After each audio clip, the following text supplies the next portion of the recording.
Hello everybody and welcome to Nathan on Shuffle, and this is our album spotlight of the week, and today I'm doing a new music review for Leprous and their new album Aphelion.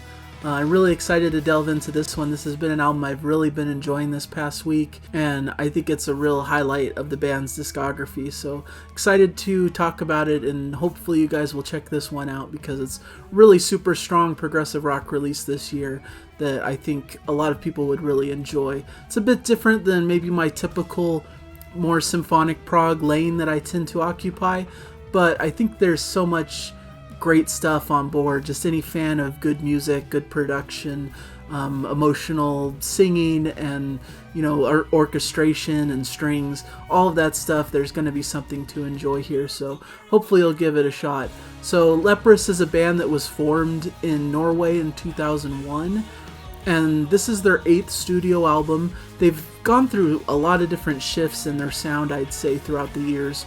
Really, on a personal note, I've really fallen for the band in recent times, which is probably atypical. I think a lot of their diehard fans followed them in those early years back in the 2000s, and I was aware of them and I'd heard a lot of stuff from that time period, but they used to be a lot heavier, a lot more of that kind of tech metal kind of stuff with occasional growls and that kind of vocal style.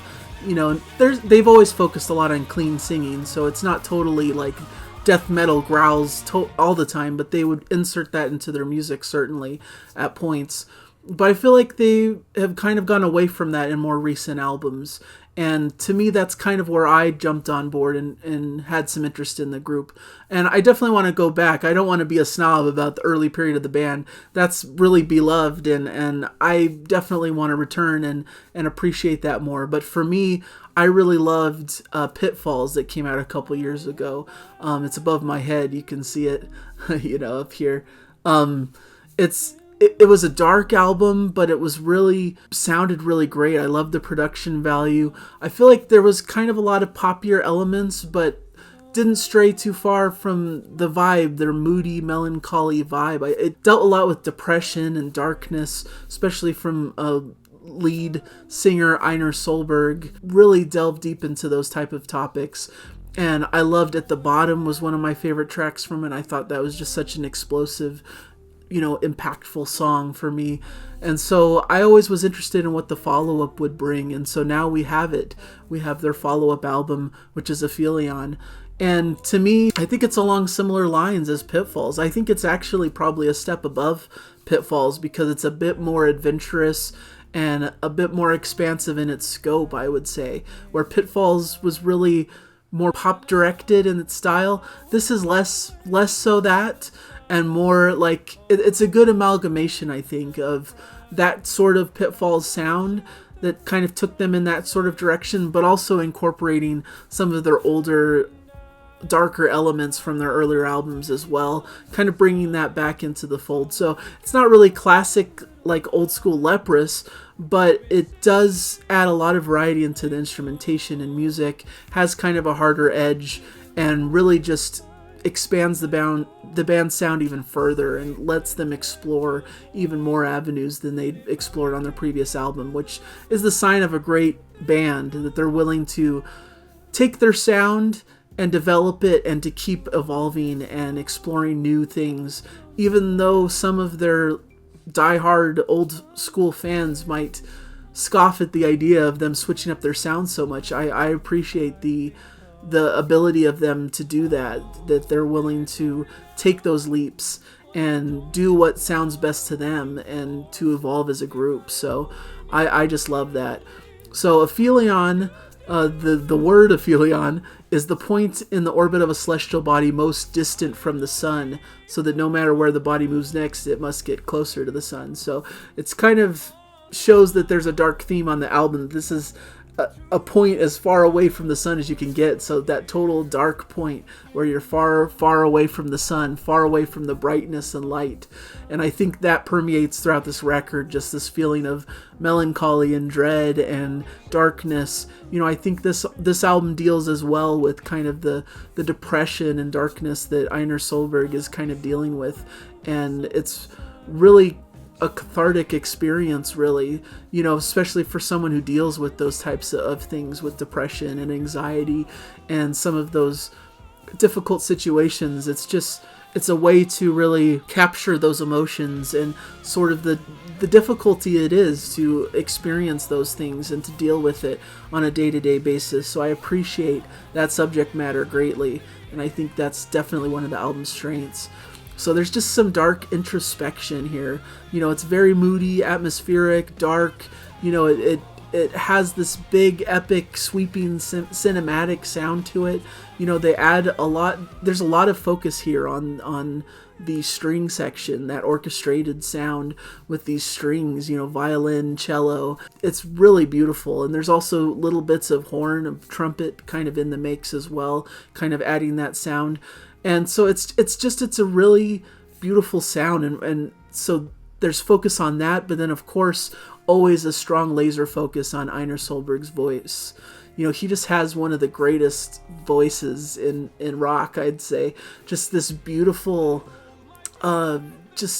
his voice has so much range and so much emotion. He can sing to the heavens. He could sing high and sing in this supremely beautiful falsetto. But then there's moments where he even goes down lower in his register and sections of the album. So his voice is just all over this. And there's even a cappella sections almost where he's able to really showcase the voice without anything else around it, or very sparse instrumentation around it. And I think that really showcases the feel of the album, that it's about this introspection, about the lyrics of this character who's dealing with all of these emotions and all of these anxieties and difficulties with his life. And so I think it really accentuates that it's so focused on the voice, and so makes it feel much more personal in its style and in the lyrics. So I think that's an important piece of the album. And I think there's a lot of modern sounds kind of baked in as well. There's some almost electronic beats and things that are in the mixture here, alongside the typical rock instrumentation as well. And they do a lot of great dynamics. There's a lot of light and shade, I'd say. I don't know if light is the right way to put it, but there's quieter sections that are just kind of more either strings and voice or piano and voice, more fragile, delicate vocals. And then the band kicks in with full power. They have this big moment where the drums kick in and where there's just this groovy bass and guitar work that just brings so much energy, and it really brings that emotion and impactful element. And that's really what's being done here, is they're just really utilizing these elements to bring that emotion. There's this fragile, vocals that are bringing that kind of sadness and just introspection, and then to showcase the assault of the power of some of these emotions comes the band with that full force. It's really expertly crafted, and I really love the album for that, for the emotion behind it and the power, and that it goes between these two moods so expertly. And so just looking at the track listing, just every track is really well crafted. It's a really consistent album. I love the opening track, Running Low. I've talked about it a bit because it came out as a single that I featured on one of my previous shows. It's just a great lead-off single that does exactly what I've been talking about. It starts off with this kind of slow, haunting vibe, and then explodes into that big groovy chorus that it gets you headbanging, it gets you going. It's really catchy, but it's still dark and still, has this darker atmosphere to it. But it's a great song that just has so much power and emotion behind it, and just such a strong opening to the album. And Out of Here starts off a little bit slower once again with some beautiful singing by Einar, just really beautiful vocal melodies that are just sublime and angelic almost. And then of course, like before, the band kind of kicks in halfway through, and this big kind of slower groove kind of kicks in. And so it's really an incredible song. Silhouettes kind of breaks that convention slightly and kind of has that electronic beats kind of feel to it, but it has a big sound and kind of feels like them, and it's a great evolution of their style and sound. All the Moments is more of a kind of a rocker with a classic rock vibe to start, with kind of a slide guitar sound, but then it builds up into that cinematic and epic feel, and even has a section of that sparse arrangement of vocal, piano, and strings that brings that emotion before going back into that big cinematic rock section. Like I said, the dynamics there are really what's expertly crafted and an important feature of the album. Have You Ever is a great, almost poppier track that has this kind of strange electronic keyboard sound and sparse beats to start before the vocals come in and the drums kind of give a little bit of a shuffle groove. And then the vocals, there's some cool harmonies that he's doing. I like some of those sections where the vocals, there's kind of interplay in the vocals of these kind of great harmonies, and then the strings kind of stab into the song. And it's a cool song that I really was gravitating towards, because it's different than a lot of the other tracks. It has this kind of modern pop feel to it, but it still has their signature mood and style into it.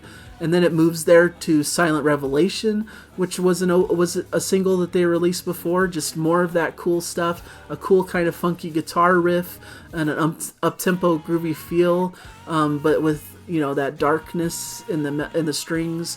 It slows down in the verses, but kind of explodes in the choruses, kind of like some of those earlier tracks did. That's kind of their style here. The Shadow side kind of starts with some orchestration before Einer's vocals come in, mostly focused on the strings and his fragile vocals.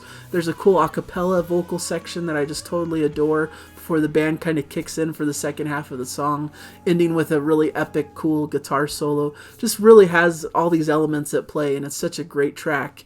I really love it. And then the final 3 tracks are really where everything comes together. These are kind of the big master tracks of the album, I think. On Hold is just... It has those electronica-inspired keyboards and atmosphere, and then it gets bigger and explodes with great playing from the band. It's probably one of the highlights of the record as well. It's the longest track on the record and has so many different sounds and feels and complexities. It kind of embraces that more electronic element, but also allows times for the band to shine. Has some complex vocal arrangements and some interesting things that they're doing with the guitars. And so it's really a well-crafted song that kind of pulls all these elements into one track that just really personifies the album in a great way.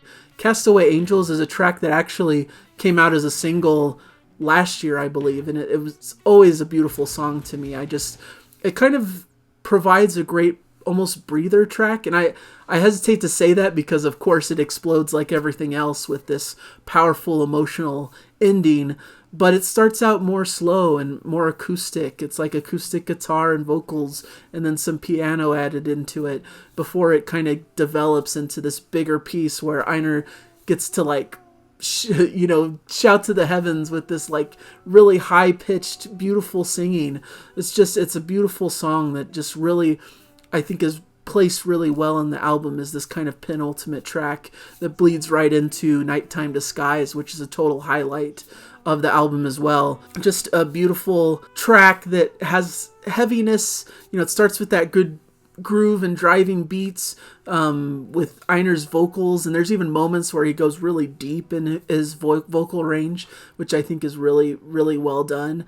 And things quiet down in kind of the middle of the track. It's his vocals over this piano melody and with little wisps of strings kind of coming in the mixture before it builds back up again into some of the most passionate vocal moments on the whole record. And of course, this is a moment where he even does some growling vocals, kind of hearkening back to that older period of the band. Not too much. I think it's just the perfect amount where it showcases the aggression and emotion that he's going for, but it's not over the course of the whole record, so I can handle it just fine.